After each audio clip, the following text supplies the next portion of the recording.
Hello friends. Let's discuss the questions in anesthesia that came in your CBT this time. And this would have been little tricky for you because the recent changes in the FMG paper, now they're asking more detailed questions. So I've given a little more detailed CBT for anesthesia this time. So question number 1 is the patient is experiencing symptomatic new wide complex QRS rhythm that is unstable.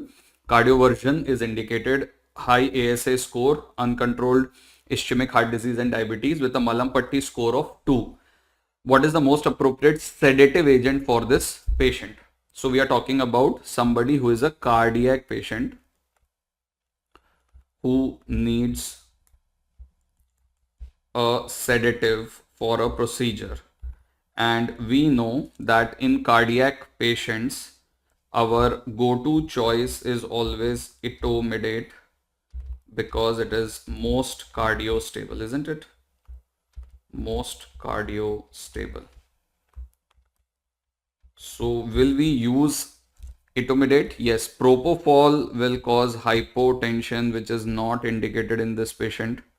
Ketamine will cause sympathetic stimulation, again not indicated in this patient. And fentanyl is a very good analgesic,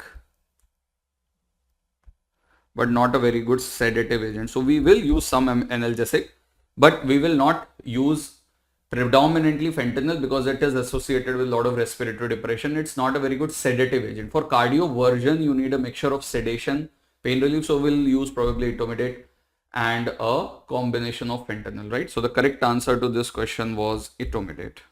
Cardiac patient, etomidate. Next is question number 2. A 59-year-old woman was undergoing surgery to remove breast cancer. The anesthesia was induced by thiopentol, maintained by isoflurane, supplemented with a non-depolarizing muscular blocker, which was of short duration, metabolized by plasma cholinesterase. Which of the following drugs is most likely administered? So a drug that is metabolized by plasma cholinesterase, which is a neuromuscular blocking agent. So we know scoline is metabolized by plasma cholinesterase, and mivacurium is metabolized by plasma cholinesterase.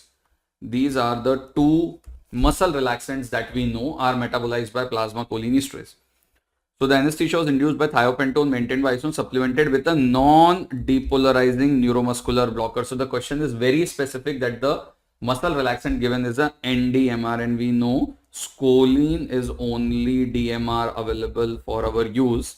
So the correct answer to this question is mivacurium. I know a lot of you might have just seen scoline and you would have marked it, but the idea is to read the question carefully, and in the question it's very specifically written non-depolarizing muscle relaxant, with the answer will become mivacurium.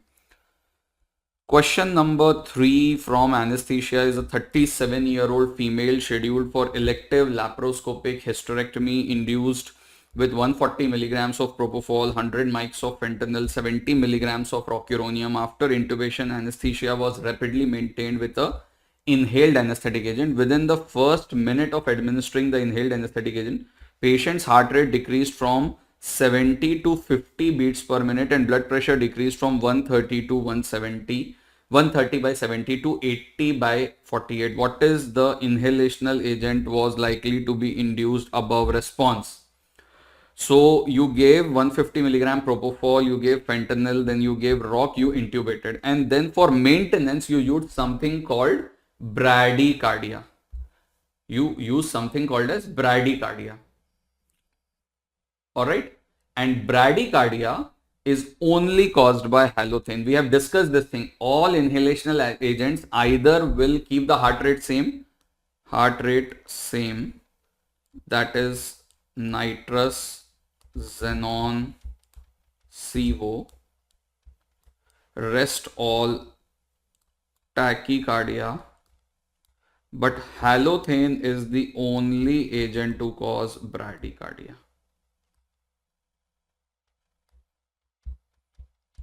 And of course hypotension, because all inhaled anesthetic agents are myocardial depressants. So the correct answer to this question is halothane. Question number 4. A 31-year-old patient with a past history of asthma presented to ER with difficulty in breathing and cough. Examination shows that he was using accessory muscles of respiration, and lung auscultation shows extensive expiratory wheeze. Labs and chest x-ray were unremarkable, did not respond to NEBS, steroid, IV magnesium. He was put on NIV, non-invasive BiPAP, 5 ER, which he didn't tolerate. Eventually, he was intubated to achieve better patient ventilator synchrony and was deeply sedated.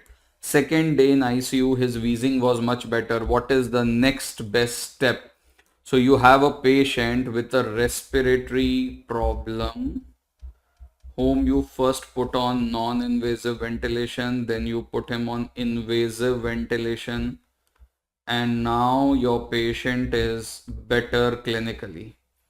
So logically, what would you want to do? You would want to wean the patient off ventilator,